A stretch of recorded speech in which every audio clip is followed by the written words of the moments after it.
This is the Instant Speed Podcast, episode 32. This is brought to you by FABDB.net. FABDB.net is your premier source for deck building tools, all kinds of great collection management resources, as well as simulated booster drafting. Go ahead, upgrade your account at FABDB.net to bring your game to the next level. Our guests this week, guests plural, we got the casting crew minus Stephen Cookus, aka DM Armada, but we've got Tannon Grace, Bryan Gottlieb, and Kellen, aka Red Zone Rogue, are going to be joining me to discuss this fabulous weekend. And if you were not aware, well, the Pro Tour was won by Pablo Pintor on chain.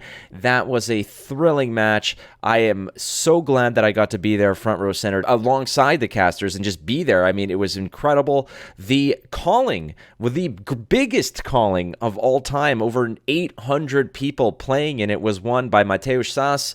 And that basically means that Starvo has attained living legend status. So do not forget about that. The next major event, well, hey, there's ProQuest season. That's onward. So make sure that you're checking out fabtcg.net. Locate the ProQuests around your area. I'm going to be partaking in one as well. And don't forget also, the next big deal is going to be the Uprising premiere event that you do not want to miss. There's going to be an event in Madrid, one in Sydney, and one in Las Vegas. I will be in Las Vegas come hell or high water. You will see me there playing. Also, I want to give a major big thanks to all of the patrons from the Instant Speed Podcast. Instant Speed is so happy for your support. So go to patreon.com/InstantSpeedPod. Many of different tiers that you can go ahead and jump on and support the show. Now, part of me getting to Vegas is because it's a pretty penny to get there, and I'm offering my services to cast one of your matches. So if you want a commission of myself casting one of your matches, please reach out to me via Twitter, via whatever. Just say that you're interested. You can check out my Twitter post and also on the Flesh and Blood fan page on Facebook, where I went out there and just basically gave you the details. But you can reach out to me if that's something that you're interested in. Fairly reasonable price, and we can discuss that. But I've got episode 32 is stacked. Bryan Gottlieb, Tannon Grace, Kellen, aka Red Zone Rogue. They're going to be joining us to break down the biggest moments, the best feelings of the Pro Tour that just wrapped up in New Jersey. Don't go too far after these messages from fabdb.net. Well, Pro Tour is all wrapped up, ladies and gentlemen, and you may have seen some spicy decks. You saw a lot of Kano, didn't you? You saw some people just burning down the house on that fiery wizard that we all call Kano. Well, maybe you have no freaking idea how to build a Kano deck, but you want to get started. Why not check out fabdb.net? It is your premier source for deck building tools, collection management, and so many simulated booster drafting options. So check it out, fabdb.net. Maybe you're hunting to build yourself a Kano list. Why not just, get there, get all the statistics you need for the deck building process, and maybe you'll find some Kano lists out there already as a good shell for what you want to do. So check out fabdb.net, ladies and gentlemen. Upgrade your account to premium. You will not regret it. All right, this is the Instant Speed Podcast, a special edition, actually, as I could not decide which one of you I liked best. It was never going to be Tannon, but ultimately, Steven was the one I like best, so he's not here. So he gets the day off, I suppose. Lucky bastard. I know, right? He's out there shaping the minds of the youth, which could be dangerous. But this is the post-game show, frankly, as we just all got back and nestled into our standard routines after an amazing Pro Tour, so we want to just discuss a little bit of it. We've got some questions from the community, and I am joined by Bryan Gottlieb. Bryan, how are you, my friend? I am just lovely. Returned home after a short drive, unlike the rest of you folks who had to battle to escape New York like a 1980s movie. But I, hopped right in my car 2.5 hours later. Actually stopped at a Shake Shack on the way home. Got a nice shake, so it was really a pleasant experience. That's not bad. When you were away, who watered your house?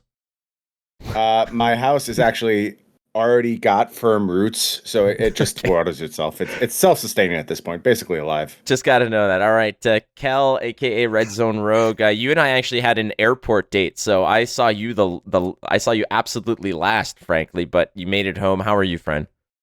I am fantastic. Just call me Snake Plissken because I have successfully escaped from New York. Stole my joke. I had Stole to. my joke. I know. Great- I was great waiting. minds, you know? Was someone going to jump on this battle for an escape from and such? That's Kurt Russell, right? Yes. That is Kurt Russell. Okay. But 6-hour flight. It was a little rough, but I'm here back in Oregon. It's always really nice coming back home after an event like this. It's you get time to decompress, relax, and reflect over the weekend, and I'm really excited to talk about it today. So, how about you, Tannon? You are. I think you were the first to leave, frankly, out of everybody, perhaps. But ultimately, you were flying down south. Anybody that was kind of going within the northern part of the U.S. and Canada or whatnot, like forget it. Like it was an absolute nightmare. But I think you got out pretty scot-free. Yeah, we taxied on the tarmac for like over an hour because there was lightning in the area, and the workers cannot be like outside the building when there's lightning, but we can be in the plane. So like that was, I don't know the regulations for this stuff, but yeah, I got like the very beginning of the storm, which we knew was coming. So I was like kind of glad that I booked an earlier flight in the day.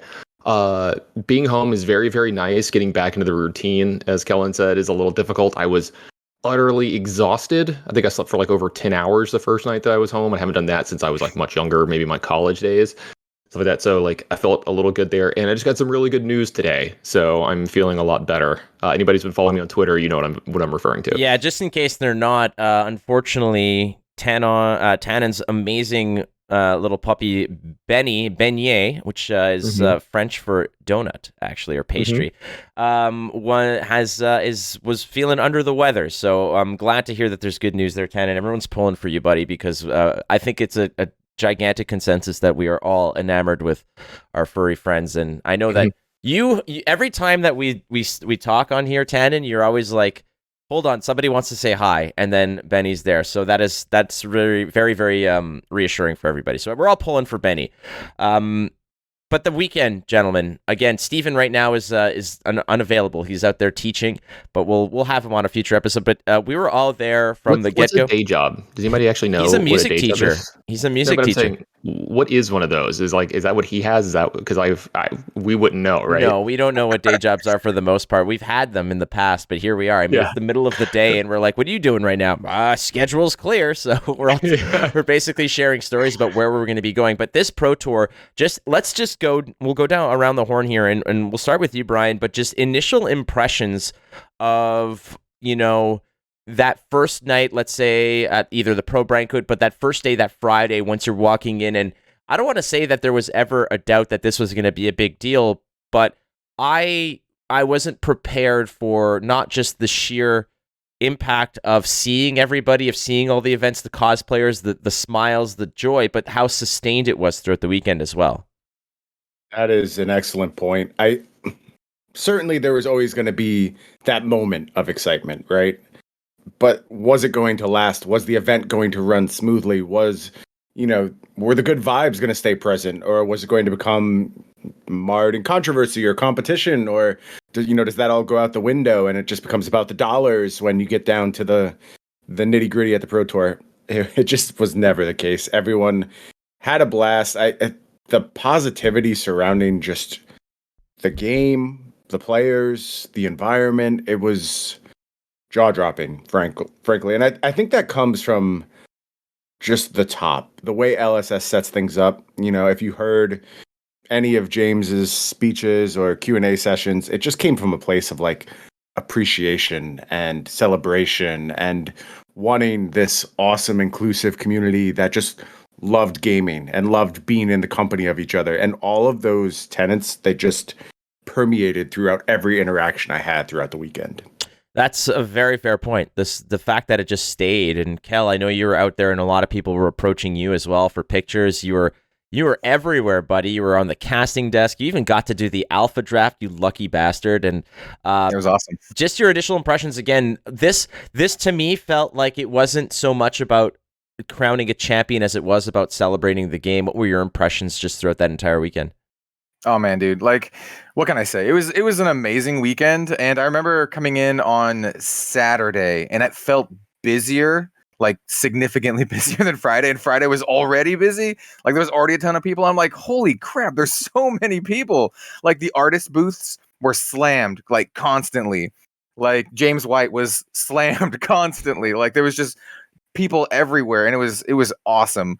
Like if there's any doubt in anyone's mind whether or not like people want to play this game and are excited about this game, like this is like definitive proof. It was crazy. Like it exceeded my expectations, and I already went into the weekend with like pretty high expectations, right? It's the first Pro Tour. It's a really big deal. I know James wanted to make it into like a big event, and they delivered. It was awesome. I loved it.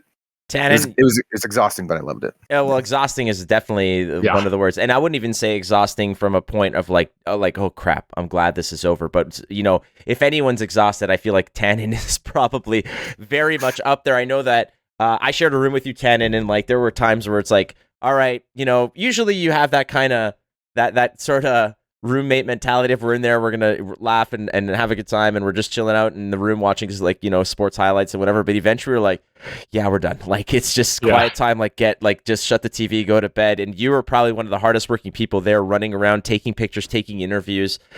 You had one of the more involved, you know, presences there at the tournament. So what about your impressions of the Pro Tour? Well, thanks for noticing first. I appreciate that. I worked my butt off that weekend, like all of us. You know, not trying to say that I did more than anyone else, but I think my number one goal going into the weekend was I wanted to make sure that this was memorable for everyone else. You know, that this felt different, that this felt great, that they had the experience that I was expecting them to have. I think I can speak for Bryan a little bit here where, you know, we have a little experience when it comes to this, you know, playing in and participating in Magic Pro Tours. You know, this felt like one of those, but different in the same way. So like we kind of had a realm of expectation, right? You know, we had like a something to draw on from the past. And not to say one is better than the other one, but this one was better. I'm just going to go ahead and say it. The community was amazing. Everyone there was genuinely happy to be there. The competition was good. Everything about the event was great. I got to see every inch of that building multiple times over. If you watch the coverage, you'll know what I'm talking about. And while I had those expectations and something to draw on, and again, Bryan can say this probably as well, I think it exceeded everything that I thought of.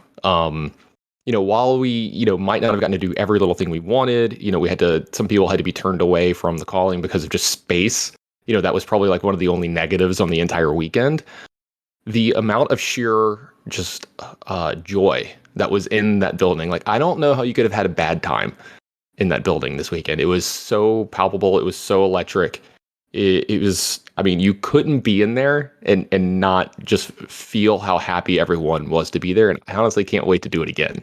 Well, you know how you have a bad time there is you do not bring Arcane Barrier. That's how you have a not good time at that particular Pro Tour, which I think caught everyone by surprise. One of the major discussion points about this leading up to the event was the fact that there was a lot of turbulence when it came to the meta. People were, you know, these pockets around the world had their own ideas of what was big and what was potent. But I think one of the major, you know, everybody was kind of on the same frequency that Chain was going to be a bigger deal than it ultimately was. Now, needless to say, Chain won the entire event, right? So I'm not trying to discount Chain in this case, but was the meta as it was there what you guys necessarily suspected it would be, or did this meta completely catch you guys sort of by surprise? Bryan, you can sort of kick this one off. Well, I think if you're like looking at the big picture metagame breakdown percentages, it was exactly what I expected. I mean, you know, Starvo, the most played deck, Chain in second, and then the suspects were basically perfectly in line after that. What I did not expect was how such a small percentage of the metagame share would do so fantastic and really dominate the narrative throughout the weekend. And I'm, of course, speaking about the Kano decks.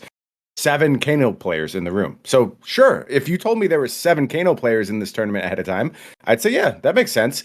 Now, if you told me that 2 of them were in the top 8 and another one lost playing their Winland for top 8, that's very different from what I expected. And it was just such a wonderful meta call. And it really spoke to the essence of what Pro Tour preparation is about. Pro Tour preparation is not about, sometimes, I mean, I would say most of the time, it's not about finding the best flesh and blood deck ever created. It's about finding the best deck for the event you're about to play. And I think that's exactly what those Kano players did. They made such a brilliant choice.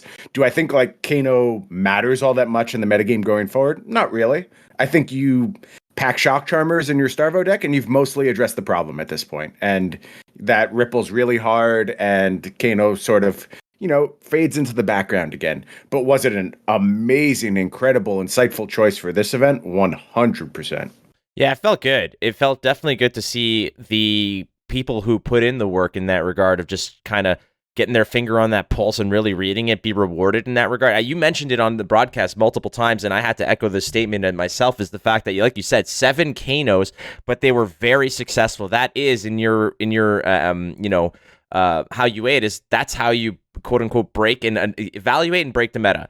And for you, Kellen, getting to cash some of these matches, seeing some of these heroes that are not typically there. A lot of the discussion that kind of was shot our way, and even one of the questions that we got was regarding the fact that how do you decide not just what players are up there, but what decks are up there?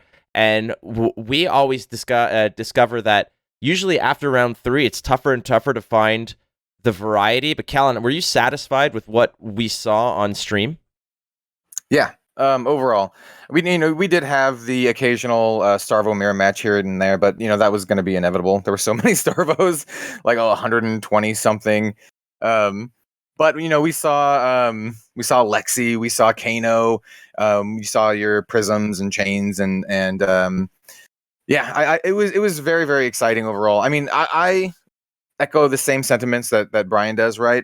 Like, it's basically the breakdown is what I thought it would be, but I was very, very happy to see some people do very well with these like oddball or off meta classes. Like Kano was the obvious like kind of breakout deck of the weekend, right? It's just the one that everyone's talking about. But I loved seeing like Yuki Lee Bender like absolutely slap with Lexi. Unfortunately, she ended up losing to one of those said Kanos. It was very soul crushing for me, but overall, I thought it was a very exciting, like, just coverage platter, right? There's a lot of really, really good matches. And if folks, were playing at the event, if they were at the Pro Tour, I talked to a lot of folks who are like, yeah, I'm going to go back and watch all the matches that I missed. And I'm like, you should. There's some really, really good ones. So, yeah, I'm very happy with it overall. Yeah, well, I mean, Yuki kind of is always on... Yuki's like kind of like always my priority one when it comes to putting someone on stream, because she's just so it's great to see a master with their craft, and much like you watch somebody like Tyler Horsepool on Prism, Yuki and Lexi are kind of like peanut butter and jelly at this point, where everybody is just kind of see how to play that deck. It's just wait to see what Yuki does, and then you go from there. It's like, why would I bust my ass trying to figure out this deck? And Tannon, I mean, you like you mentioned, you were all over the place, and you saw a lot of the tables that weren't featured. We got to see, I mean, obviously walking around and seeing all this stuff, you get to see a lot of you kind of just glance over here, oh, like there's a Katsu there, or this. We did get the meta breakdown, but as you were walking through, talking to people and whatnot, were people, in your estimation, Tannon, there, like, obviously there's a lot, everybody wants to win, but were people more so just into the experience, or were they just hard locked on, results and the mode? Like, was it, what was the vibe of the competitive scene in terms of their not necessarily joy, but they're just taking in of the event and what it was? Yes, to all of it.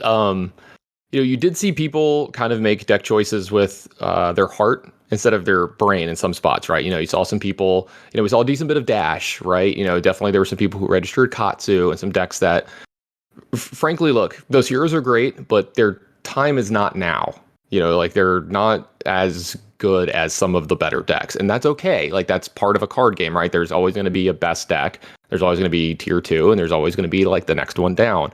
And you saw people kind of, make that decision, right? Like, they're like, this is my hero. This is who I like to champion. This is who I'm going to play. This is who got me here, kind of thing. But what you saw on camera was actually probably one of the best representations we've ever had of the field, probably since here in Indy. I think have been the two where, when I've gone out and walked out, I'm like, yeah, this is what we're seeing on camera is also what's happening in the field. and stuff like that. And we saw the Kanos come out of nowhere, right?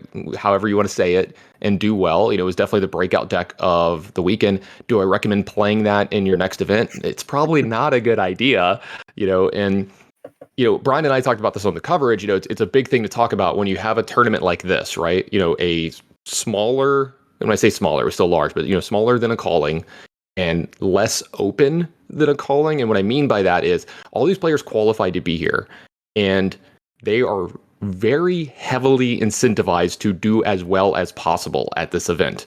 So when that happens, most people are going to bring their A game and be the best deck they think to win. Now you're going to have the people like I talked about who still register some decks that, look, they're fine, but are they going to win the tournament? Probably not. If you had like betting odds and you like could bet on heroes, like the odds on Dash and Katsu and stuff would have been through the roof. While Starvo, you would have had to, it would have been like negative, right? Kind of thing. And when you see a tournament like this and you have a very, very defined metagame, because you know this is what's going to happen, that one deck kind of, usually rises in percentages, right? And you see that these Starver decks that kind of moved away from Arcane Barrier. You see these other decks that Chain, yeah, they have a Skullcat, but you can't ever really rely on that and kind of stuff. So yeah, I'm kind of not surprised by them breaking out. I'm a little surprised by how much it did. But we saw some very good players play it. And there's another thing to be said there too. And I was kind of talking about this with the Discord that doesn't exist last night. Doesn't exist. Yeah, it doesn't actually exist. Is I think that's a big part of it. But also there's the part of it that we kind of didn't mention much. And I did want to point out is maybe we just suck versus Kano. Maybe we just aren't play testing enough versus it. And the Kano players are really good. And that's a big part of it, right? Who's playtesting against Kano? I don't know anyone. Certainly not. Well, maybe Bryan is because he never stops playing. But I do in Blitz against Steven, but that's just because I casually play against Steven and he loves Steven. Kano. Yeah. But that's what I'm saying. It's and then maybe when we're playtesting, we're also playtesting versus people who are a little inadequate with the deck as well. Not as good as say, some of these people we saw Sasha and some of the other people playing the deck that are absolute masters with it. They know all the lines. I know that when I pick that deck up and draw a hand with it, my head explodes. And I don't really know what's going on. So great weekend for all of it. And I really liked the meta overall and seeing a breakout deck. Because there was a chance that this could have been another format where it was just a repeat from Indie pretty much, and it was anything but. So that was very nice to see something fresh and cool, and to see every deck have pretty much every deck we saw. We know the skeleton of the deck, right? We know the main parts, but there was a decent bit of innovation and almost I saw more Fableds played this weekend than in every event that I've covered combined.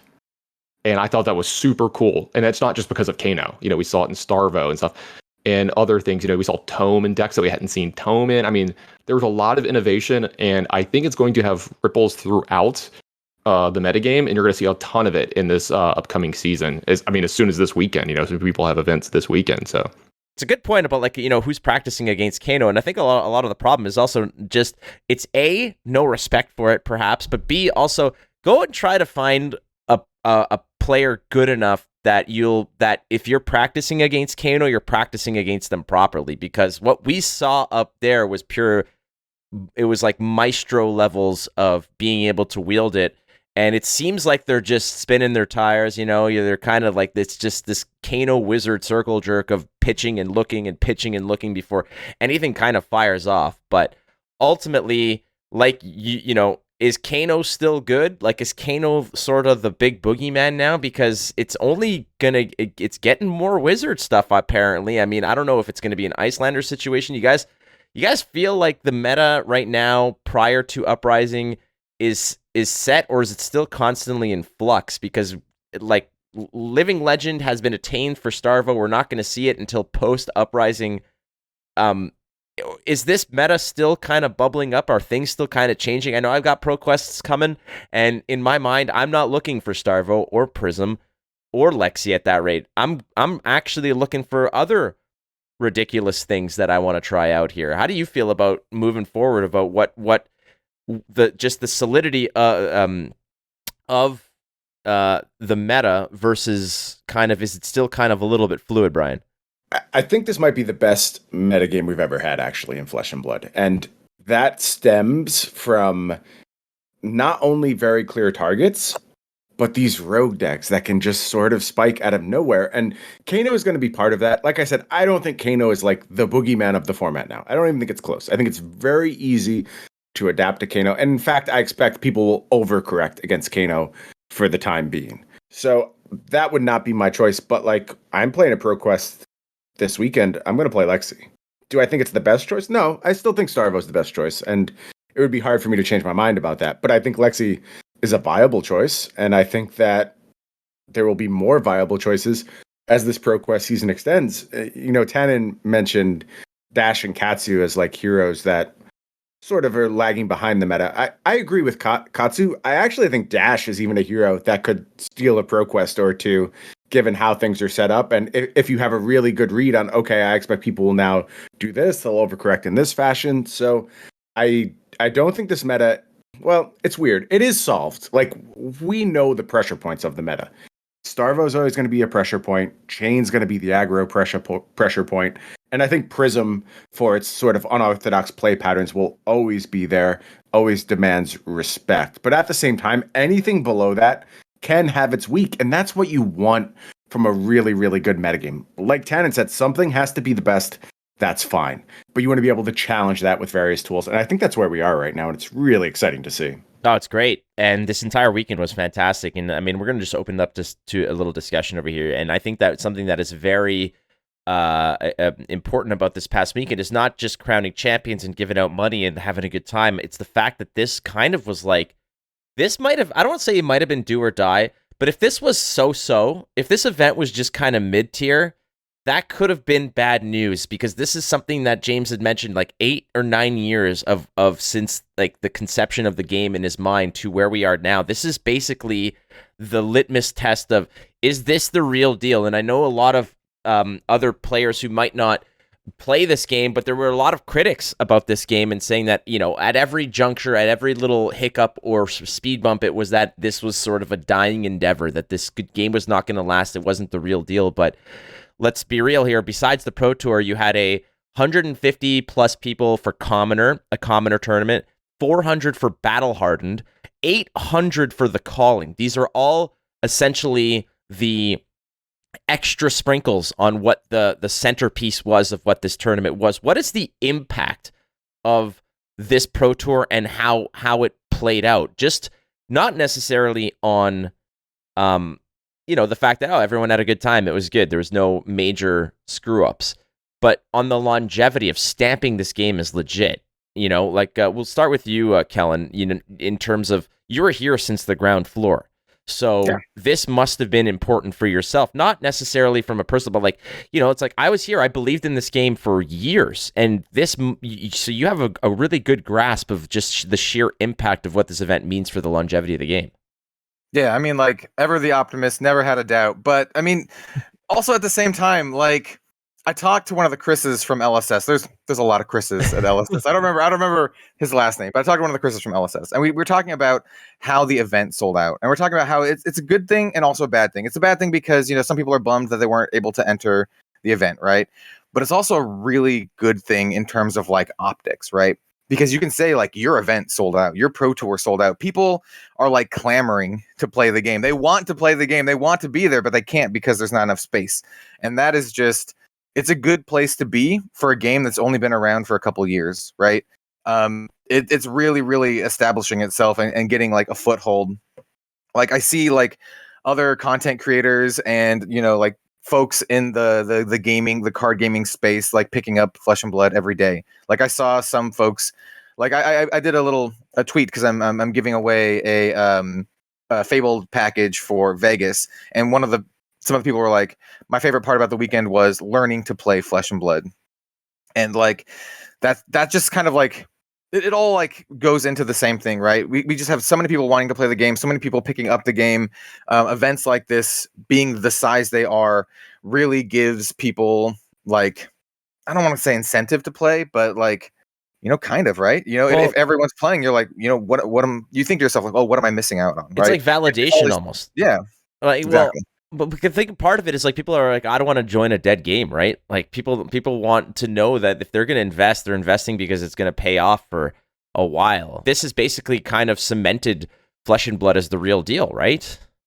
Yeah, I was just thinking. I have a sort of good analogy. Maybe it's a bad analogy, but it's like you're at a party, right? And there's a bunch of other people over there just having a blast, and you're like looking over there, and you're like, wait, what are they doing over there? What am I missing out on, right? And then people, you want to go over and see what all the buzz is, and I think that's where Flesh and Blood is right now.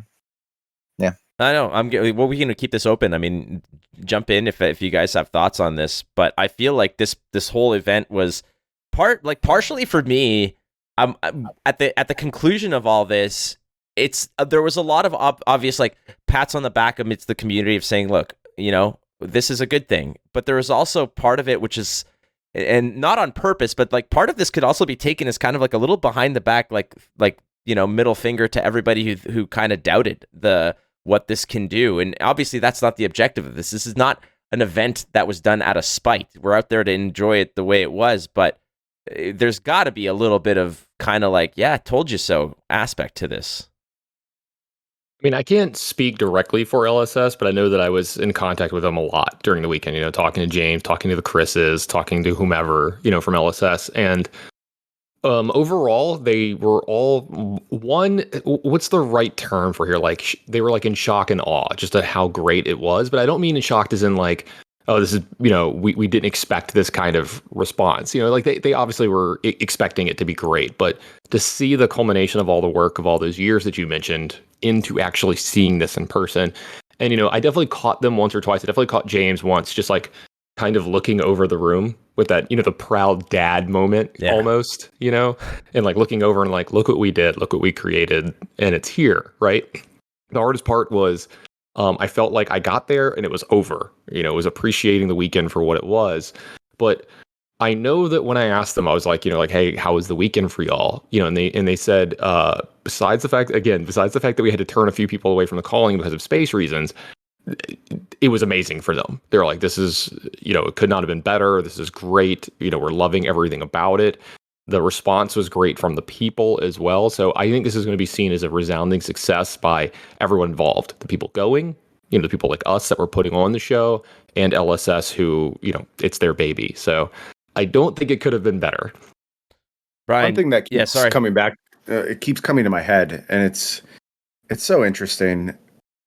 I try a lot with Flesh and Blood I really want to ground my experience in Flesh and Blood itself. I don't always want to be comparing it to things that have happened in the past and, oh, look, this company's doing this, but this company does that. It's really important, I think, for my enjoyment to sort of distance myself with some of the relationship I've had with other TCGs in the past to appreciate Flesh and Blood for what it is. So forgive me as I throw that out the window for a second. I think when I look back to when Magic launched Arena, Magic went out and sought a bunch of influencers. They paid people to be involved with their product and to let you know how good it was. And, they inserted people who had built reputation in other card games into their pro scene for Arena with the purpose of saying, we got to get this out to more people. We need to let them know this is here. And by all accounts, it worked. I mean, at least in the short term, it brought a lot of people on board and it was a fine strategy. With LSS, it feels like they try and treat influencers like people who might enjoy the game. They say, here are some packs, explore, do what you want. I hope you like it. If you don't, you'll move on. That's fine. Not every game is for everyone, right? And despite that approach, despite not trying to purchase the loyalty, I mean, I will tell you, LSS never tried to purchase my loyalty. They were just like, here's some packs. I hope you like the game. Thanks for tweeting about it. Wait, you got paid? Yeah, I was about to say. I got the packs. They were very kind. I don't believe that for a second. You guys have all gotten gift boxes from LSS, I know that. 100,000%. So I've received my when we get. I can only speak for myself. I assume it's the same for everyone. We don't get paid to play this game. We weren't paid to be introduced to it. We weren't paid in any way, shape, or form or compensated to go ahead and try it or play it. That is something that I think is some might be well aware of the fact of that fact, but some people are always like, "Well, you get paid to play, so you're shilling for it." That's what you hear all the time. Why are you all shilling? the time. I like it. I like this game a lot, Yeah. and I want to share it with people. It's not complicated. Why is it hard for people to believe that we play games? Again, all of us as content creators, as people in the broadcast team, etc. It's hard for people sometimes to believe that we can enjoy what we do, and B, the fact that we're playing games that we would have played otherwise. I feel like this is something that exactly, look, like Tannon's just like, look, exactly, there you go. I will say this. I played this game. I went to Armories. I started this podcast. I did all this without LSS ever contacting me, without receiving any product. Now, for card reveals, they sent me a playmat and a Cold Foil Icelander and the card that I'm going to reveal. That's it. That's all. For there it is, beautiful. For other such things, like for the content creator, the Herald of Rebirths, I got a stack of full art Herald of Rebirths, and besides keeping a set for myself, I gave away all other 30 some odd copies of each card, and I'm giving away all 3 playmats that were given to me. We're not compensated to enjoy this game, and it's such a foreign concept for people to understand. It's like, well, you have to play it because they pay. No, freaking no. Like that's what this is why, Flake. This is because it's common practice in the industry. Like it works that way a lot of the time, and that's what I wanted to come back to with Flesh and Blood is that I do see people, with large followings in other games, be it the esports scene or be it folks like Tannon and myself coming over from Magic, and LSV often tweets about Flesh and Blood and writes about Flesh and Blood, and I think it's just like these people have found a great game they love and they want to share that with a bunch of people. And all of this hype, all of this buzz, all of this, sellout crowds and a completely packed first Pro Tour, it's an organic result of making a great game. And if you didn't hear how many times the words, great games, bringing people together to play great games, that comes first for Flesh and Blood. And it was so apparent. And I'm so glad that the game was really able to show off its versatility, diversity of metagame. Because like you said, not every metagame will be perfect. And there's been bad metagames in the history of Flesh and Blood. There will be bad metagames in the future of Flesh and Blood. That's the way TCGs work. But I'm so happy they found such a sweet spot for this metagame to share it with so many new people. And I expect that the floodgates are just going to open up, because the more people say this was incredible and they see us on camera having a great time and they see all the people competing and they see the versatility in decks, the more this naturally happens. Again, naturally, that's the key word there. The more it's actually happening and not being paid for or manufactured, it's just going to spread like wildfire, and it's only up from here for Flesh and Blood. Yeah, I just got to say for the in regards to like LSS sending stuff, it's because they genuinely appreciate and care about the hard work that content creators do. Like, it's not a bribery thing. It's just like a thank you. And they'll write you a little note, like a little personal note. Like this Viscera here, James White sent this to me for Christmas the first year, so like a year or so ago. And I remember I got a comment on that video, and the person was like, "Oh, I know what's going up on eBay tomorrow." And I responded kind of, not rude, but I was just like, "Oh, you must be new to the channel. Welcome." Yeah. Like you don't know me, right? I still have it. In fact, I got Steve Argyle to sign it over the weekend, right? So like this kind of stuff means a lot to people who get, sent these things from LSS, and yeah, it's not like a bribe and it's not like getting paid. It's just, it's just them appreciating the community. And I think that's really important. Not every company does that. In fact, most companies don't do that. And I can definitely attest to that. I've been involved with a bunch of other games, and while I've been compensated for work that I've done in them, directly like A to B, right? Like, you did this job, here's your pay, right? We do get paid, however much we make the joke, like, oh, you guys get paid, we do get paid. I have never felt so welcome, and I have never felt so appreciated in this game as I have in any other game. It's unreal what they do. Like, I was going to say, I think Kellen remembers this in Las Vegas, because it was my first event, my first foray into Flesh and Blood. It was like Sunday, it was sometime during Sunday. I just kind of like freaked out for a second on my phone. He's like, "What's going on?" I was like, James White just messaged me, like just DM'd me and like thanked me for what I did that weekend. And I was like, not just because it was James White. Obviously, you're like, oh my god, oh my god, James White just messaged me. But at the same time, like, I can't tell you how much it meant to just be thanked for my work like that, because Brian's talked about this as well. Again, I'm gonna speak for someone else for a second about like feeling underappreciated or just not noticed. Like, here's your check, go do your thing, and if we don't use you next time, then we'll just use the next person in line. Like, you're a number, you're a person that just gets the job done, right? And like getting a Christmas thing from them, like you said, or any kind of personal stuff. Yeah, like we do get compensated, but I've still got like almost everything they've ever sent to me. Yeah. And if I don't have it, I gave it to somebody else that I thought would appreciate it more than me. Yeah. I know you're totally right. And like people have been like, I remember bringing the cold foil Icelander before it was ever sort of available. And I think we've all pulled this move where you're you're setting up your deck and you're getting things there and you just kind of let it slip out of your binder. It falls out of your deck box or whatever. You just let it sit there, let people notice it. Like, what is that? I'm like, that's love, baby. Straight from New Zealand. Like, don't even worry about it. But for people who think that the stuff that we get is like bribe or something. Well, Yeah. not just that, but you think that like the $200 that I could have gotten for that cold full Icelander is worth the sentimental value of knowing that this came direct from them, that this was the it's still in the top loader next to the cold foil virtually worthless Amulet of Oblation I got from LSS as my Everfest reveal. Those two cards are side by side on my shelf because they're never going anywhere because of what they mean. Same thing with the playmat that I got that I could have probably flipped for God knows what. People are psycho when it comes to paying for playmats, by the way. That's just me. That's just me. It's a freaking napkin that you put cards on. That's big just mouse pad. It's just a big mouse pad. pad. Exactly. It's just a big mouse. People are like, I'll give you $150 for that right now. I'm like, dude. I'm literally using one as a mouse pad. Well, not Flesh and Blood, another game. I'm literally using one right now.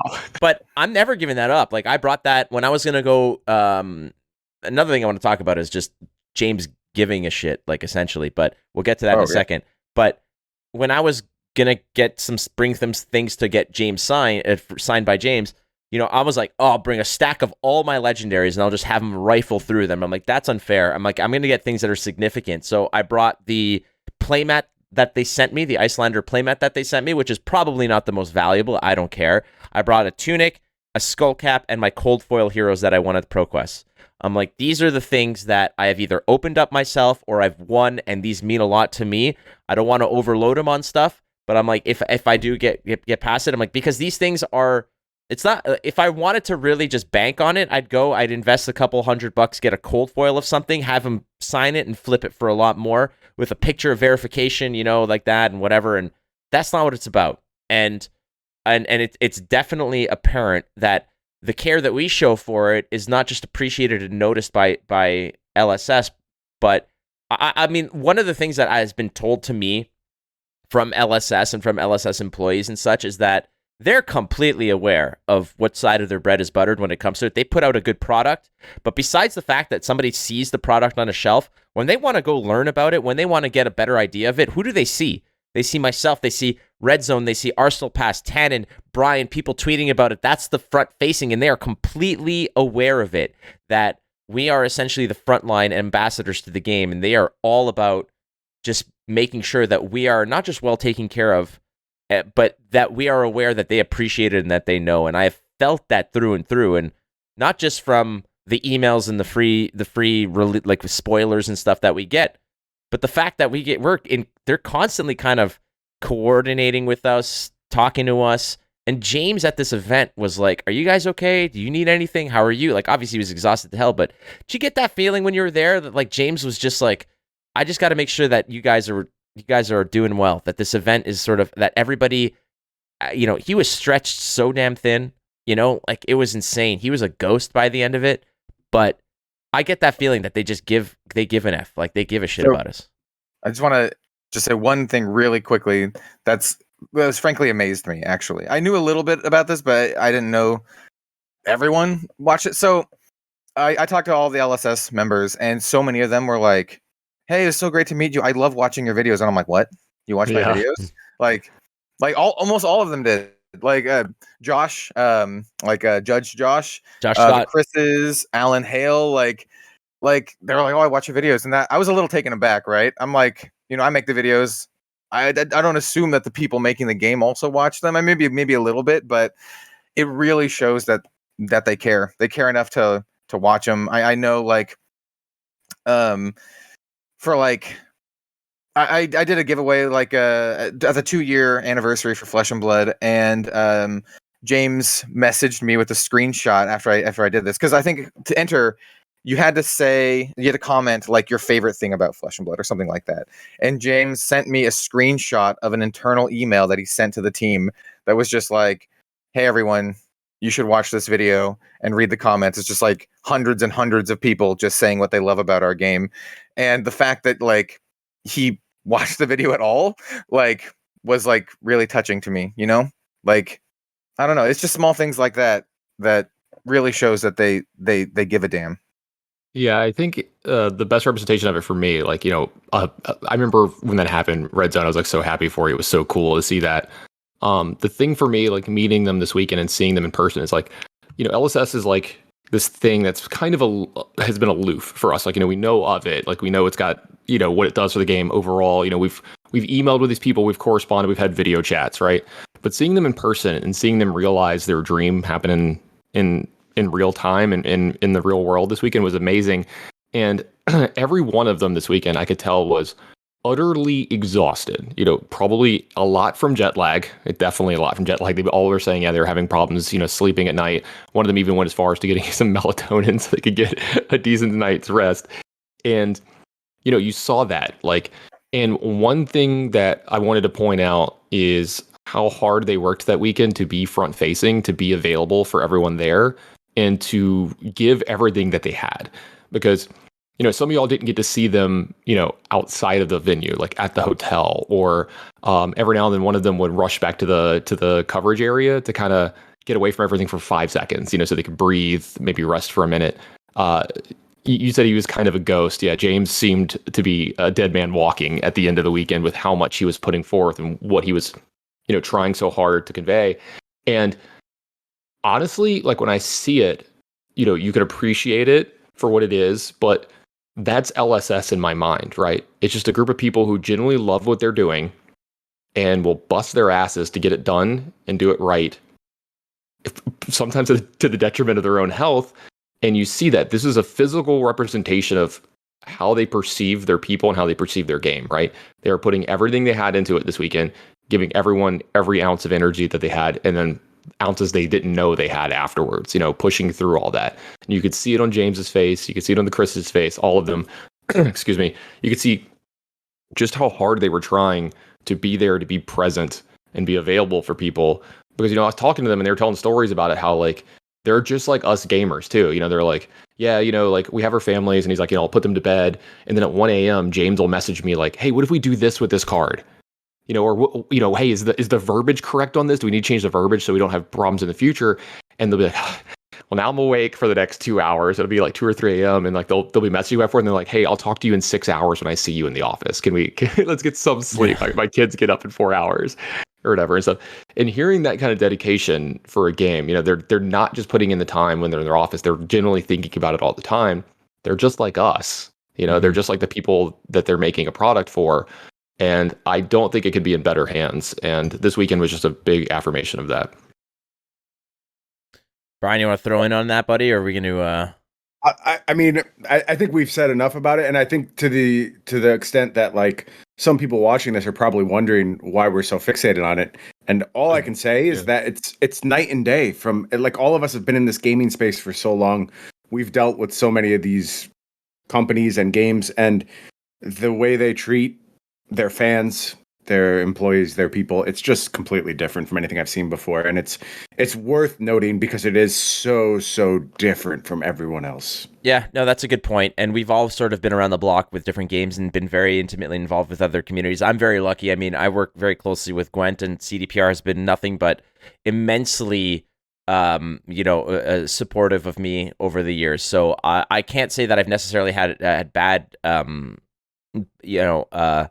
what's the term? A bad experience from like the company perspective. I think I've been very, very lucky in that regard. But like in terms of community, I can honestly say that the FAB community is second to none in terms of just supporting each other ahead of everything, and that's important to me.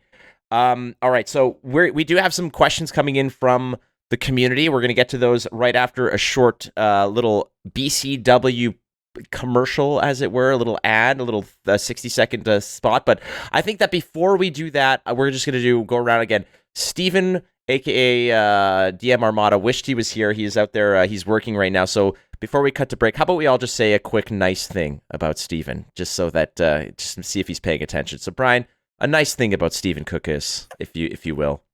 I had never met Steven until this weekend, and much like when you and I met for the first time, Flake, it just as soon as I spoke with him, I saw a kindred spirit, someone who took what he was doing very seriously, was very knowledgeable, and I would extend this to Kellen as well. Kellen and I had never met before this weekend. Exact same praise. Just you guys were such a breeze to work with. You worked so hard, were so knowledgeable, and I just couldn't ask for better co-casters. Kel? Thank you, man. I really appreciate that, man. Thank you. Same. I mean, I messaged Bryan and I was like, "Thank you so much for the great weekend, man. It was an honor and a pleasure working with you and doing coverage with you. We weren't scheduled to do casting alongside each other, but I'm really, really glad we're able to. Steven, he's all right, I guess. No, Steven's great, man. He was my first like flesh and blood content creator friend, like, because he and I were both making content right at the start, and I contacted him early. I thought his content is fantastic. If you're not subscribed to DM Armada, go do it. He does some of the best content for this game, and he's always incredibly positive. He's just a great force for the community, and he really loves Kano. If you want more information about Kano, go watch his stuff. He's very knowledgeable, and he has destroyed me more than a few times playing Kano.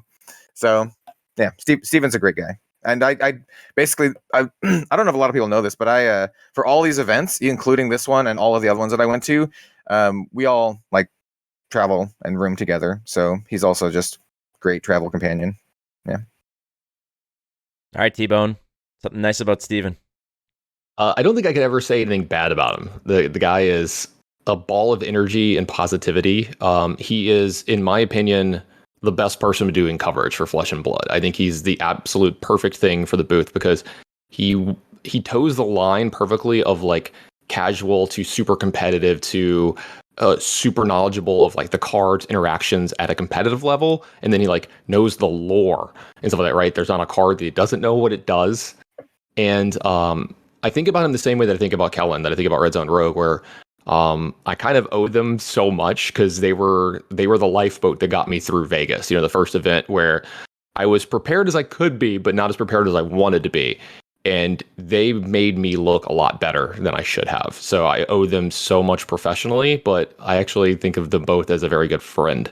And that's how I think of them first. And I really appreciate them both for that. Not to mention he's a little funny sometimes. In the booth, which helps out. Yeah. Gotta say, a lot of the times for everyone out there who are not necessarily aware of the behind the scenes stuff, whenever there's a card that's played, we don't know it, we all kind of give each other a look, and then as soon as we realize that we're all kind of like, we don't know, we all look at Steven, and Steven's like, all right, Scrubs, it's this random thing. Like, he knows everything about it. And one thing that I definitely appreciate about Steven is the fact that he is always up for everything. He'll catch on to the silliness. He'll add to it. Like, anytime that one of us has an idea for a stupid, funny bit to throw in, he's the first one to be like, oh yeah, we're in, let's do it. Like that whole signing the box and tearing it open thing. He was the one who was like, oh, it'd be cool to open some packs on stream. I'm like, oh, you know, it'd be funny if one of us signed it, and like you're all excited about us signing, and then you tear it open like you don't give a shit, you know? And like that really was, he's up for everything. And he's also, like you mentioned, Tannon,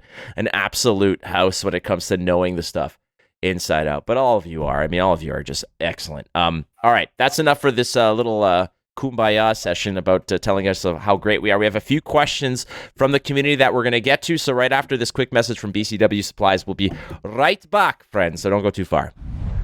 So once again, ladies and gentlemen, the Instant Speed Podcast is brought to you by BCW Supplies. Go to bcwsupplies.com, use the code ISP10, get 10% off all of your orders. It's money right back in your pocket. It supports the show as well. And I gotta say, when I was, my flight got delayed and then it got canceled. And when I went to Newark Airport for the second time in a row, I was over the moon that when I crossed security, I had a couple hours to kill. Who do I run into but Rick from BCW Supplies? And we sat there and we chatted.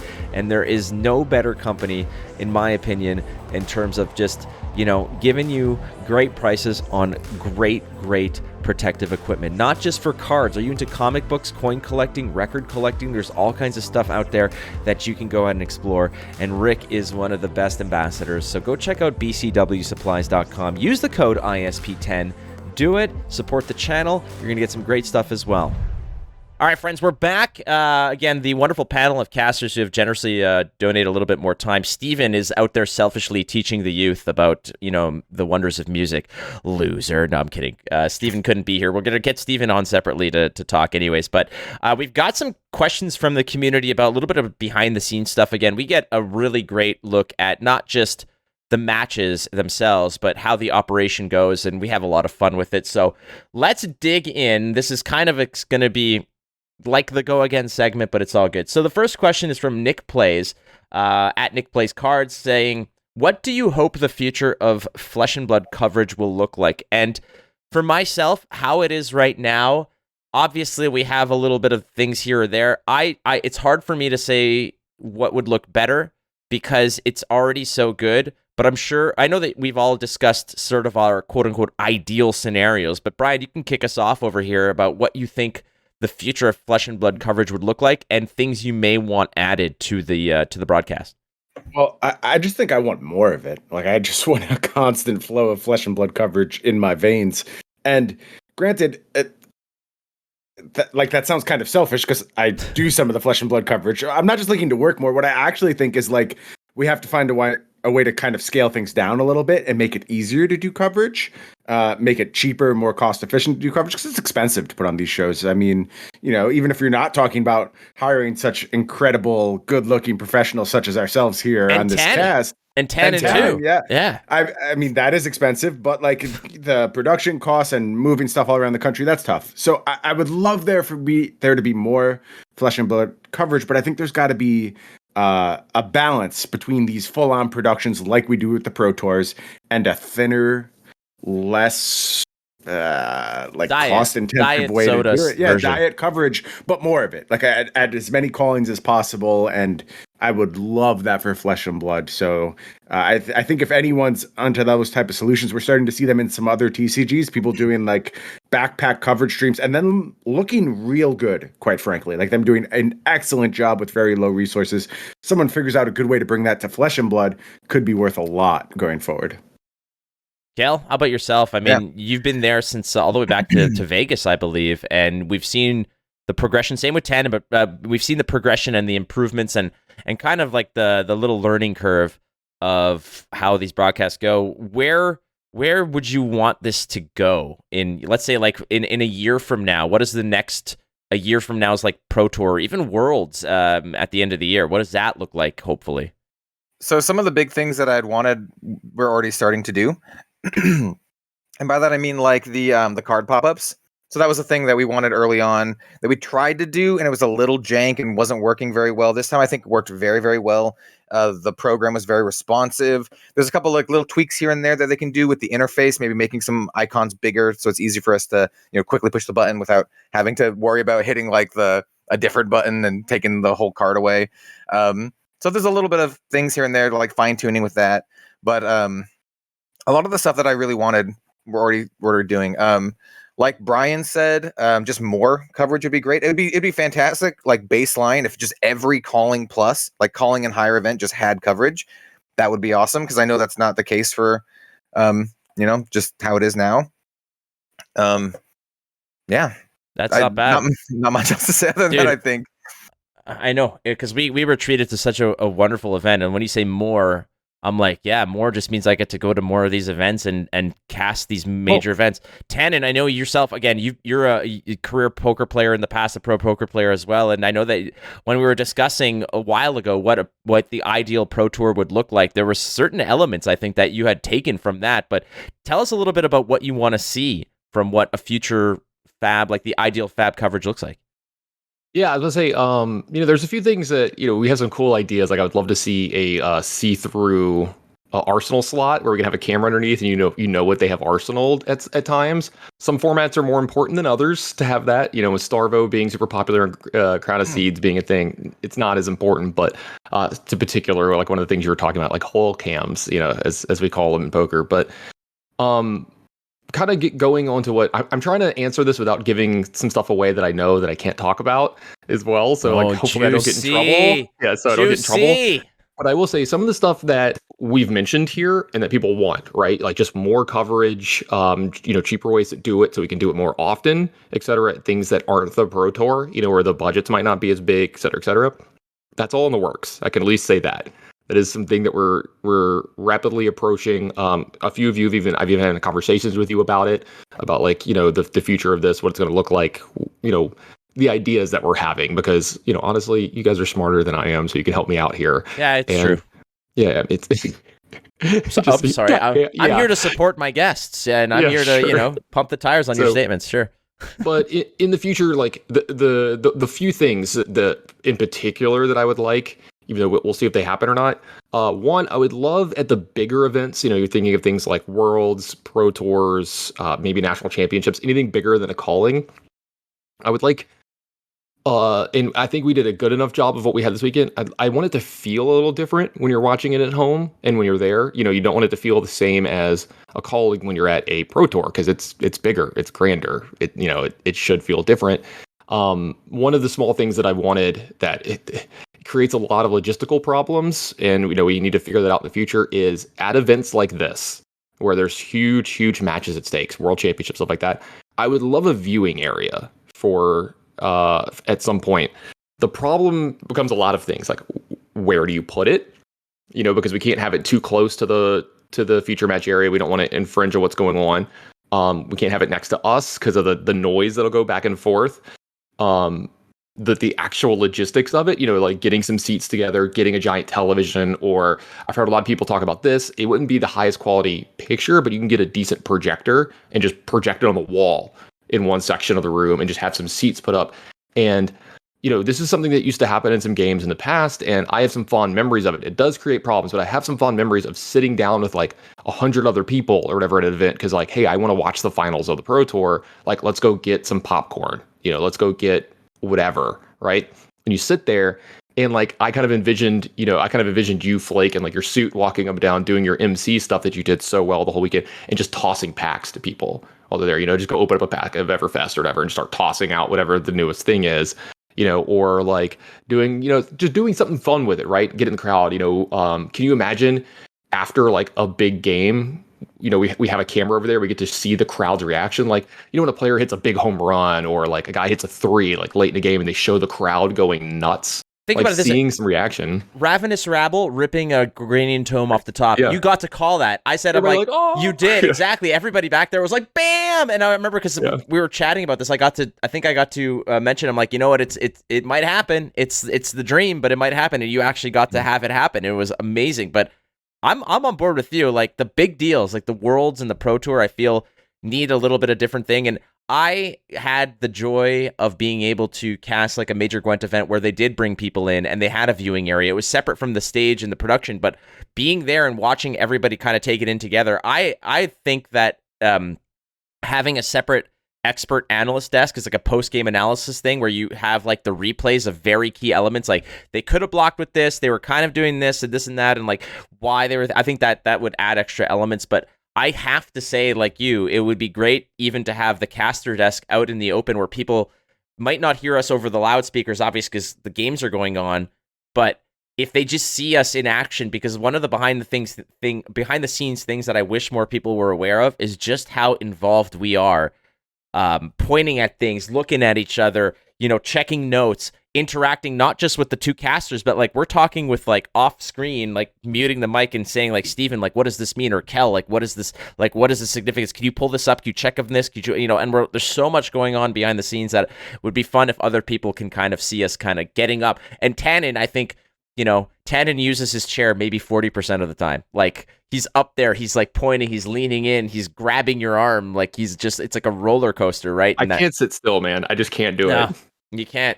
All right, next question is from Greg Everfest Barker saying, what games beyond the top 8 finals were the most exciting to cast or watch? I'll give mine quickly. It was Yuki versus Kano, and also there was a Yuki match that was, I believe it was against the Dash, where the Dash had 3 Teklo Pounders on for like multiple turns, but Yuki was just absolutely smothering this dude with frostbites and damage. And that to me, it wasn't high up there. Yuki didn't convert to a top 8, but to me, the most exciting games were watching Yuki versus Kano, or just Yuki doing her thing.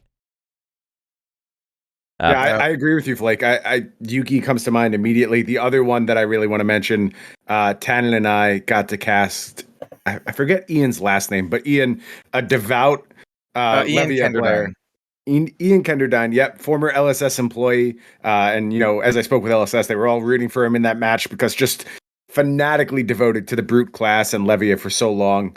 And Tannon and I got to call the game, and there was just multiple banishes where if it didn't spike a 6-power attack, the game ended on the spot, and it was such good sweats. And Ian leaned into it, did such a good job teasing the coverage. So definitely that was a big highlight for me. For the showman, yeah. Yep, Ian is such a fantastic showman. He, for those who don't know a lot about him, he actually used to do stuff for like pro wrestling.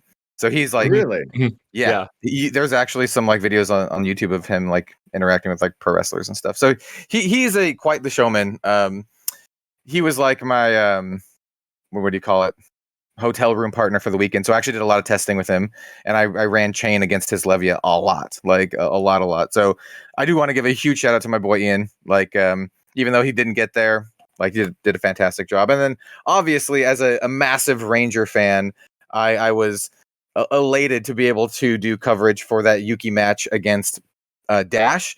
And there were some sweet turns, man. Like I remember one turn where it was like double Rain Razors and double Art of War. And I think just Art of War in the deck in general is a pretty big innovation. Like, and not a lot of Ranger players played Art of War prior to that, especially like me. But it has converted me. Now I'm just gonna jam Art of War in my Lexi decks. Yeah, it was always a pleasure to watch Yuki, and I got to talk to her after the event was done, and she was a little down. She's like, "Oh, I thought I played okay," and I was like, "Yo, you played magnificently. What are you talking about? You did so good." So, yeah, huge shout out to both Yuki and Ian. Fantastic stuff. For me, it's hard to boil down to one thing, right? One of the things that definitely stands out in my mind is, and Brian, I wonder if you can attest to this as well. We did round 1, and we got Brendan Patrick versus I forget the other player's name. I should look this up. And I'm expecting one of the top 3 decks out of Brendan, because he usually is playing one of the top decks. He played Prism. I think the last name was Kong, if I'm not mistaken. Sure. I apologize for missing the first name, but yeah, Mr. Kong. It was Brandon Patrick versus Kong. Sorry. And Brendan Patrick is just playing Kano, and Brian, I think you can remember this. The moment where they tell us, or like we see the thing on the display that he's playing Kano, and we just had this moment, like we just looked at each other, and I was like, "Wait, what?" And from that moment, you're like, they might have figured something out. This tournament's not going to go the way you think it is. There's going to be that element to it, and that got me really excited for just the weekend in general. I was like, this isn't going to be a lame duck format. This is going to be an awesome pro tour where people are really bringing it. And to have another answer besides like just that is just overall all of it. If I can say that, you could feel people were having fun and being really good sports. I loved the sportsmanship that we saw. There was a lot of like pregame fist bumps and stuff like, hey, like we're at the pro tour, like let's do this, let's put on a show, right? But everyone, you could feel the gravity of the situation in all the plays, especially the close games. You could see it on their faces and stuff, and just getting to be a part of that was immensely fun for me because I'm a super competitive guy. Like I love like I play card games to win, kind of thing. I'm a spike, whatever you want to call it. So just seeing all that this weekend was just amazing for me. It's hard to narrow it down into one. I saw Isaac Crute emote. Like, let's get real. Wait, can robots do that? Yeah, dude, the guy is an absolute killer cyborg, and he was in there, and all of a sudden, just watching him play against that Kano, and there's like all of a sudden, I'm like, I think he moved. I think he actually showed like there's like a little. He moved. Yeah, I'm like, wow, I know that reference. Yeah, like, well, there you go. There's the Seinfeld reference. I think I made that remark. It was like there was a couple Seinfeld remarks. There was I think it was Brian who said it's go time, and I said, you think you're better than me? Mandelbaum. There was that, and then there was the part where Brian said, I don't want to say the L word, and I said, I love you too, man. That was pretty good. That was pretty good. This is why I love you guys. Is because You always keep me on my toes, Flake. Always. You're the man. And like I think it was because there was the camera wasn't on us, and I looked at you. I leaned over. I'm like, I love you, man. I love you too. And there's this look in Brian's eyes, like, oh, you idiot, not now. It was all for it. Oh, great times. This is a very fascinating one. I think that it kind of pulls the veil back in terms of what, like, a little bit of the logistics of it.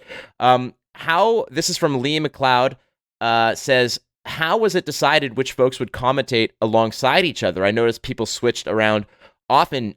Do any of y'all have a specific partner or round you particularly enjoyed covering?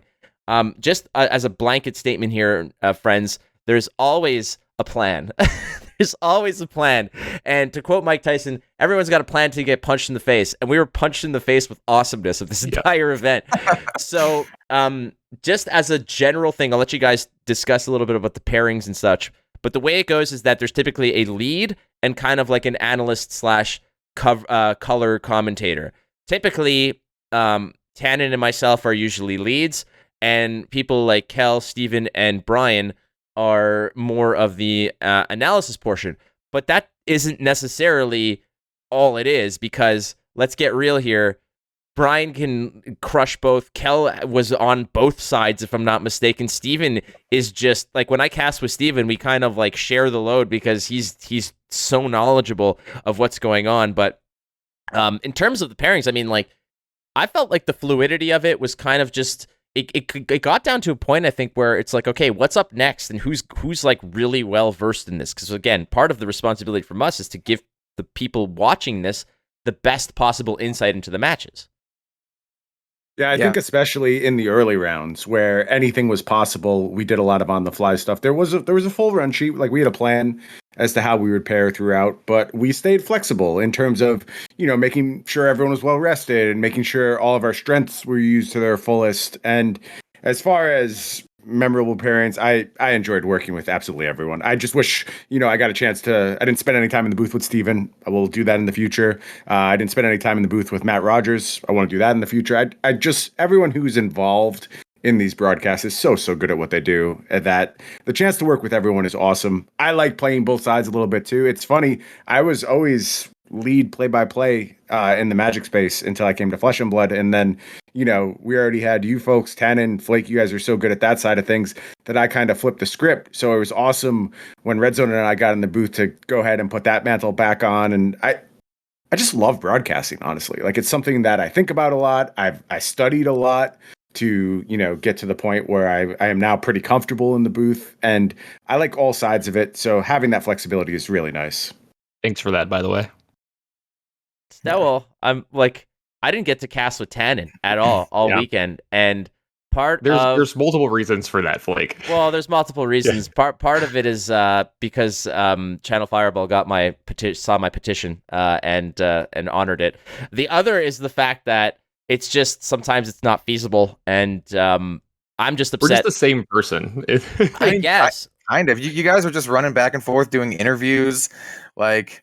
You're just all over the place. One of us has to be off camera at all times. So that's true. We can't ever be in the booth together, even though also I think there would be the problem of we might have too much fun at some points. Also one of the bets that we kind of made early on, or one of the fears that you had, Tannon, was that there's going to be a position or a point during the one of the matches where you're going to have to mute your mic and laugh. Mm-hmm. And this was a part of the stack where, Brian, you mentioned that is absolutely resolving because we have so much we have so much influence on how that happens. And I have to give so much credit to Steven on this. And I think this was on the Saturday. It was a ridiculous long day that we were all kind of tired. It was towards the end of the day. You, Tannon, and Steven were casting a match. It was a Bravo game. And all of a sudden, after a long discussion, there's like a minor pause. And all of a sudden, Steven just brings it back to the game. And he's like, oh, look, there's a Crippling Crush. That's a fun card. And I don't know if it was exhaustion, but I thought that was the funniest freaking thing I'd ever heard. Just the delivery and the timing.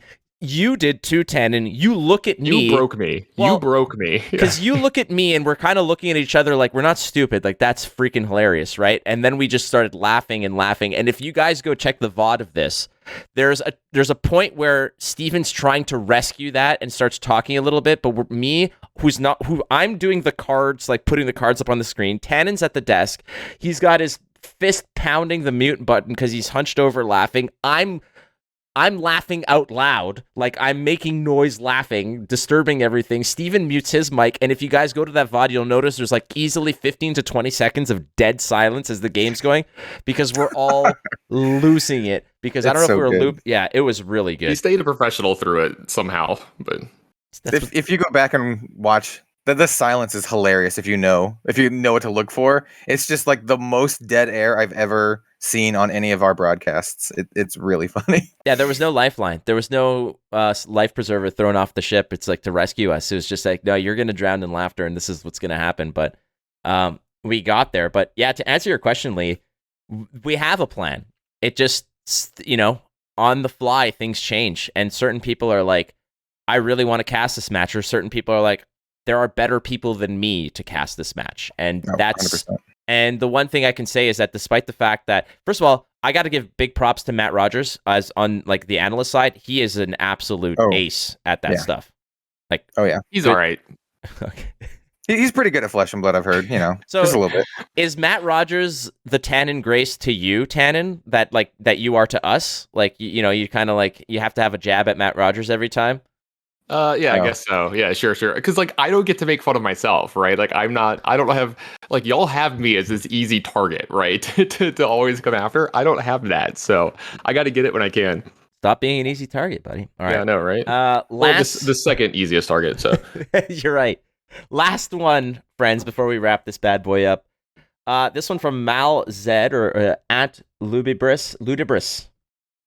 Luda's got something to say, basically. Sure. And the question is, any players that weren't the winners of any of the events that you thought had spectacular games to watch this weekend? Any players that stood out to you even while losing their match? I'm sure everyone's got their favorite or multiples, but we'll kick it off with, let's go Kel first. Yeah, I mean, we've already talked about Yuki, but obviously Yuki, she did an amazing job, and all of her matches are like basically like a master class on how to play Ranger, and not a class that you see often, and she's fantastic. Also, like the Kano players, right? Sasha and Alexander Vore in particular were amazing to watch. Even though they didn't get there in the end, they still got, in the top 8. Those are all like eye-opening, kind of, they're just very, very exciting. Like, I can just remember some matches off the top of my head. There was one where there was like Sonic Boom into Sonic Boom for the win, which was really, really spicy. There was another one which was like I think it was like a huge turn into like Blazing Ether into another Blazing Ether. Just like these really, really awesome, exciting turns. So yeah, I'm gonna go with those. Bri? I think those are fantastic answers on the part of Kel.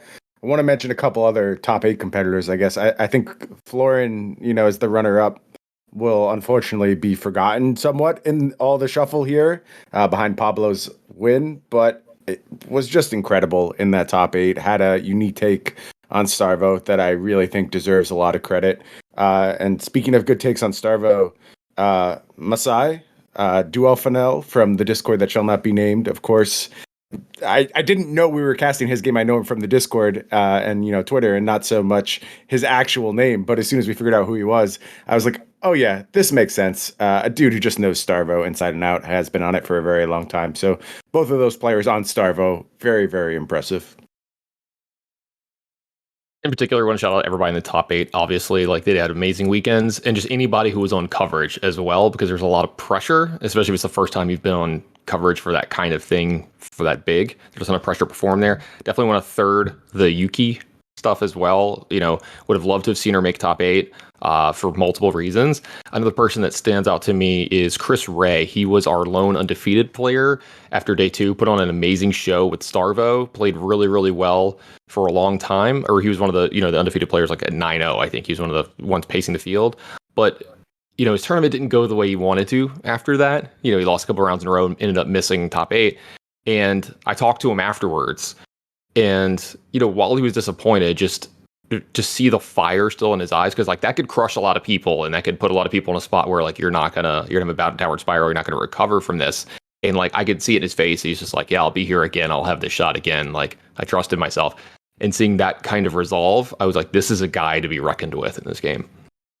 I gotta say, Alex Vore, just from the sheer reach that some of those Kano turns represented, AB1, AB2, doesn't matter, frankly, in certain cases, because Alex had a mountain to climb, and it wasn't a straight shot, all the way up to conquer those mountains that Alex had to climb. In certain cases, it was like you need to get creative and lucky to a degree, but you also have to be aware of the reach that potentially your cards have. Like if you flip over this and this, you got to know what that might represent 5 cards down the line. And if that's your only out, which in certain cases Alex seemed like there were very few options, but knowing that deck inside out, the fact that Alex didn't advance too far in beyond the top 8 was a little bit disheartening to me, because I thought that if anybody deserved it, I really felt that Alex and Yuki, I wish Yuki was in the top 8, like everyone said, not just because I wanted to see a Ranger, a Lexi in there, but I wanted people to really get to know the fact that this is one of the premier deck builders and people who truly understand the ins and outs of what these decks can do, much like Alex demonstrated with Kano. And another shout out, this one's totally selfish and a homer move, but Isaac Kroot on camera multiple times, and Isaac going into that top 8 with very little success against Kano and just squeaking it out, presenting the lethal, getting it done. It was a slow start, but eventually finding the cards and properly navigating those matchups to get into the top 4. That's somebody who you think is just rock solid, no cracks in that armor at all. And suddenly, you saw a little bit of tilt, not necessarily, from a perspective of being salty or whatever, but you see that, the gravity of the situation was eventually kind of seeping through a bit, as there were a little bit of nerves. There's a little bit of reaction, whereas somebody who's usually completely stoic and unmoved by anything going on the table, there was certain situations, certain pulls off the top where you see him kind of saying like, okay, like, a little bit of relief for somebody who typically shows no emotion and is very, very calculated. Gentlemen, I don't know what else to say that hasn't already been said, but this has been easily one of the most significant weekends of my career, and I owe a lot of that to the fact that I work with just absolute professionals. I am not shy to say that this is the most professional and top-notch casting crew I've ever worked with. And I'm not to say that the other people I work with in other games are hacks, by no means. I'm just saying that when I'm supported and surrounded by people who's bring their A+ game, it inspires me to just keep up with you guys. And that is, I hope that resonates for many, many more tournaments to come. So thank you guys for just being awesome. And yeah, any parting shots? We'll go around the horn here. Bryan, anything you want to say before we go? Give us some coordinates for more Bryan, but any final thoughts? Yeah, you could always check me out on Twitter at BryanGo, BRYN Go. I don't recommend it. Final thoughts. Booked my flight, my hotel in Lille last night. So I'll see you in France, I guess. I'm going one way or another. So I can't wait. More Pro Tours. More Flesh and Blood Pro Tours. I'm ready for it. Cal? Yeah. I'm Red Zone Rogue everywhere, at Red Zone Rogue, at Twitter, YouTube, Instagram, Facebook. You got to stay consistent with the branding. I'm like 98% going to Vegas. I'm really, really excited for the world premiere event for Uprising. So if anyone's going to Vegas, definitely come and say hi to me. I'm going to be playing in the team Blitz calling, which I'm also really, really excited for. I love team events. And yeah, I just echo what Bryan said. More flesh and blood. Flesh and blood. Let's do it. Sounds good. All right. Well, that's everyone who matters' opinion. So thank you. I'm just kidding. Tannon. I'd have been fine with it. You can find me on Twitter at the Tannon Grace. And then, did we just have somebody jump in? We did. Wow. What a celebrity appearance. Just, what's up, boys? Now everything's just kind of gotten screwy here. I messed everything up. No. Not more than usual. Not more than usual. I'm literally just changing the scenes here. We are joined by DM Armada. We talked quite highly of you. What? Yeah. Impeccable timing. Basically, we just said that, going around the horn talking about everything, that I said, my favorite is Steven. That's why I didn't bother him to get him in here, because I didn't want to waste his time, because I respect his time so much. But yeah, DM Armada just sneaks in at the tail end of this show. So that's a nice surprise. I was mentioning, Steven, that you and I are going to do a separate little thing so we can get your thoughts in here, because it's definitely worthwhile. But yeah, since you're here, just general thoughts about about the entire tournament in general.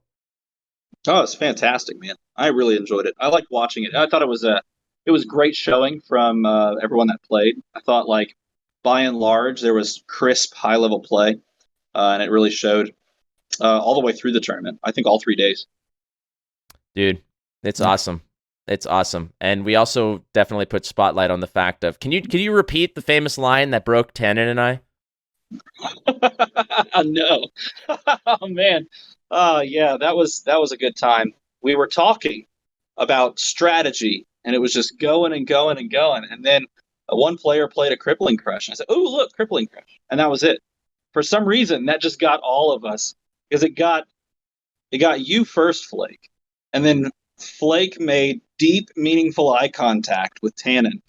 And then he started, and then I kept going for just a moment, but then when I saw that happen, all bets were off, and I lost it as well. And then just silence, just ambient noise on the stream for 35 seconds. Yep. Until one of us could manage to pull ourselves together, and of course it was the most professional of us all. It was just like, it was just the nonchalance in which it was just like, you're like, this and that and good point, and oh, there's a crippling crush and blah blah blah. It's just like the utter nonchalance of it. Just it broke me. Like, it was brilliant. It was absolutely brilliant. Yeah, we are definitely just wrapping it up. But yeah, Steven, you and I are going to do our own separate thing, all right? Because there's so much that we have to talk about. You missed some great conversation. But yeah, Tannon, you've been bumped down to 5th coolest person in this chat room now. So congratulations. I just get my own little area, so it's cool. You should. You should. All right. Well, Tannon, your parting shots, my friend. You can find me on Twitter at the Tannon Grace. I'm 50-50 on Vegas. I'm looking into it. I really, really want to go, and I really want to play, but we're looking into it. But like, let's be real. I'm going to get some FOMO after this weekend. I'm kind of jazzed to go.